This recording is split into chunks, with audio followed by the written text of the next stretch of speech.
That was incredible. Thank you to both of those first two speakers. I'm excited to get our third one going here, but I'm going to take a quick pause for a second and let you know that apparently Mike and Dan didn't give me the blazer notice, but that's all right. I feel like I'm looking all right here. It's okay. It's good. But what I want to do real quickly, if I can, is you heard Dan tell the story of sort of where this came from and what we've been thinking about since we started ShadowCon. But since then, Dan, Mike, and I's whole point in this was to provide a venue for you all to hear from some really, really amazing speakers. And now that we're at year 3, I thought it'd be nice to take a quick moment and just acknowledge all of the folks who really have made ShadowCon. So, if you are in the room and you are what we lovingly call our ShadowCon alumni, if you are a speaker, a live tweeter, a periscoper, will you stand up and let everybody see your face? Thanks, David, for taking the... So there we go, right up here. Yes, yes. Thank you. You guys are incredible. Thank you so much. Mike mentioned we're trending. That's fantastic. We love that. It's good to hear. I'm going to turn this game on now and get ready to introduce my friend and colleague, Kassia. I'm going to tell you a little bit about her. She's an elementary math coach at Belvedere Elementary in Fairfax County in Virginia. Prior to the coaching work that she's done, she taught kindergarten and first and second grade. For those of you that know Kassia, you know that she has this really beautiful spirit and this incredible love for engaging with teachers and students alike. It's something really special. From my experiences with her, I think I can say that I think she's most passionate about encouraging students' mathematical voices through problem solving and play. You'll hear some of that tonight. She's also the author of a really, really great book called Math Exchanges, published by Stenhouse. I encourage you to check that book out if you haven't seen it yet. And at this point, friends, will you please join me in welcoming Kassia Wedekind.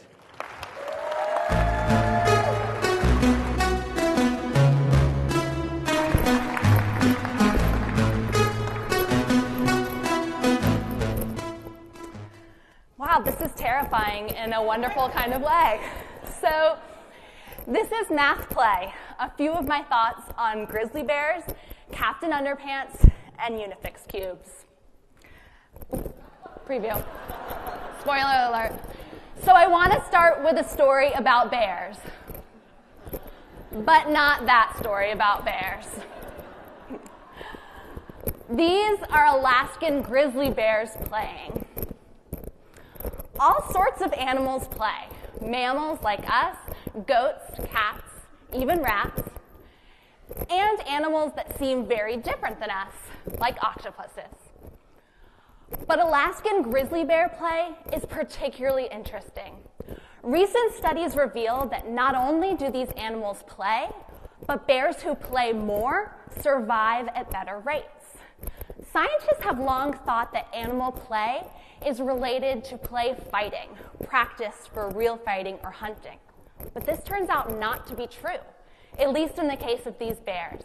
It turns out the bears who don't play can hunt just fine, but what is affected is their ability to interact socially.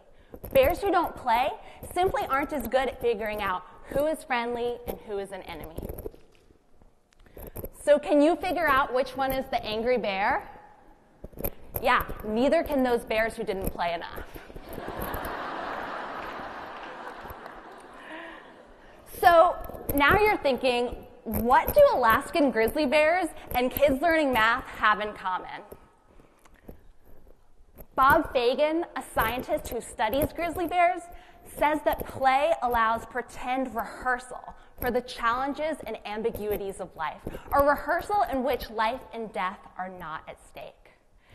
As with bear play, our math students need... Yes, thank you.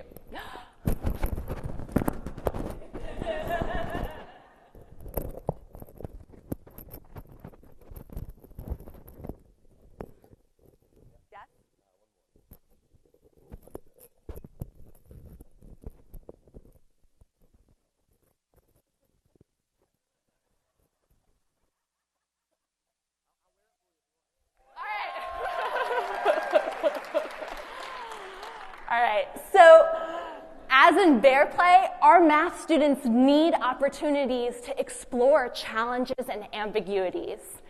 And just as the bear's survival depends on play, our students' survival as lifelong mathematicians depends on play too.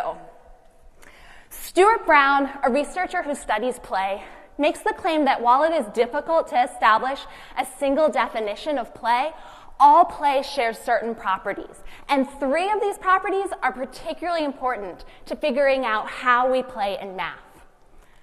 So first is diminished consciousness of self. When we play, we're not thinking about whether we're good or bad at something. We're not thinking about ourselves. In fact, through play, we can create a new self. Play is critical to identity formation. And second is improvisational potential. There is no algorithm for play, no procedure to follow, no prerequisite skills. Through play, we create new strategies for understanding and new conjectures about how things work. And third, continuation desire. We want to keep going. We want to return to it. It feels good. So this all sounds pretty good, right? As math teachers, we want our students to willingly and joyfully engage in math. We support the idea of play, but often struggle with how to put that into practice. But lucky for us, there's a really important group of mentors to look to as we're figuring out the what, why, and how of play in math. Teachers of literacy. Teachers and leaders of literacy have thought a lot about the tension between school literacy and creating lifelong readers. They're always thinking about the struggle between creating readers that do well on tests and creating readers that choose to read outside of school and for their entire lifetimes. There are professional books written for literacy teachers with titles like The Book Whisperer, Reading in the Wild, and Purposeful Play, written for and embraced by literacy teachers. So where is this for math? Allow me to share the very important example of the adventures of Captain Underpants. Or perhaps you're more familiar with the scintillating sequel, Captain Underpants and the Attack of the Talking Toilets. This series of 12 books has sold over 70 million copies and is one of the most challenged and banned books from libraries. They're gross, they're anti-authority, and they are beloved by kids. Jessica Roque wrote an article about the readers of Captain Underpants books. And she wrote, readers are drawn to them because for the first time in their reading lives, they are understood, entertained, catered to all at once. It is theirs, not ours. And that feeling of exclusive ownership forges the kind of connection that everyone should have with at least one book in their lives. We want this for math. We want this kind of ownership and identity. We want math not to be a subject performed for the pleasure of teachers and parents and tests. We want it to be owned Captain Underpants style by the mathematicians in our classrooms. Yeah. And we can create this kind of agency through 2 kinds of play in our classroom: exploratory play and playful mathematics. In exploratory play, purposeful materials are provided to students that lend themselves to mathematical ideas, but no particular task or a directive is given by adults. Think about math play aficionado Christopher Danielson's Tiling Turtles. The children, or adults, playing with the turtles decide what to build and which ideas to pursue. Let's take the case of the ordinary Unifix cubes and a pile of empty boxes like this tea box here. Kids don't need a specific directive or task to begin filling the boxes with cubes. The materials and an adult willing to listen to their ideas is enough to get them started. And this is what it looks like in a preschool class in my school. Giant tub of Unifix cubes poured into very small cardboard box. You can imagine what that turned out like. But as they began playing, these preschoolers began to refine their ideas. At first, they painstakingly fit Unifix cube after Unifix cubes into these boxes. And these 4-year-olds can't yet count all these cubes, but just looking at the quantity of cubes that filled one box versus another box was a worthwhile investigation for them. And then some students developed some shortcuts. They would make sticks of Unifix cubes to partially fill the bottom of the box, and then using their fingers, measure and count how many more sticks they needed to cover the bottom. And finally, one girl figured out that you don't actually need to fill the box at all. You can create one stick of cubes and use that to make measurements of the outside of the box to figure out how many cubes you would need. So these preschoolers are constructing the formula for the volume of a rectangular prism. But more importantly than that, much more importantly, they are practicing reasoning and testing their own conjectures, and they are being taken seriously as mathematicians through their play. We can create this kind of access and equity for all students by allowing opportunities for exploratory play. Sometimes we think of exploratory play as the kind of play that should just happen in the home or perhaps in these early childhood settings. But if these are the only places we are playing, we are missing out on the connection between the math kids play with and the math we teach. The other place I think we should be paying attention to play is in the tasks and lessons we design and making them more playful in a meaningful way. Many of us know the famous example of Estimation 180, Andrew Stodel's resource for number sense and reasoning. But I think the reason that we love Estimation 180 is that it feels like play. It feels like returning to a book series that you love. And Estimation 180 fits the 3 properties of play that we talked about. Diminished sense of self, diminished consciousness of self. Because answer getting is not the purpose of Estimation 180, there's less of that paralyzing dichotomy of I'm good at this or I'm bad at this that often presents itself in math.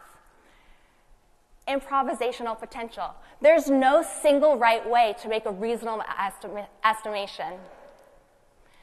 And continuation desire. There is definitely continuation desire. You try telling a classroom full of kids that is used to doing Estimation 180 every day that there isn't time today, that does not go over well. So this is a Valentine's Day card that a colleague of mine received from one of her students. When this student thinks warm, fuzzy thoughts about her teacher, she thinks about math and Estimation 180. So when I ask people what gets in the way of math, they say the same things, or what gets in the way of play, they say the same things over and over again. Time. Too much curriculum to cover. Too many struggling students who need the basics. We must feel the urgency to play. We can't wait until all of our students are caught up, or until we just finish this one unit, or until perhaps the students finish their work early. We must play now. This is 5th grader Steve. He came up and said, "Look what I made. This is 60. I bet you can't estimate how many will take to fill this tray." Steve identifies as a mathematician. He asks his own questions. Math is his. So this is my call to action. Make math play like bear play. Just as bears play to explore challenges and ambiguities that weren't presented in the How to Be a Bear textbook, we have to make this space for our students to explore this as well. And play. Just as it's important for us to solve math problems before solving them with our students, it's important for us as teachers to play as well and figure out how we can bring that play to our students. And in fact, you can take my online class and play we can play together. We'll start every session with play together, and we'll figure out how you can play in your math classroom. Thank you.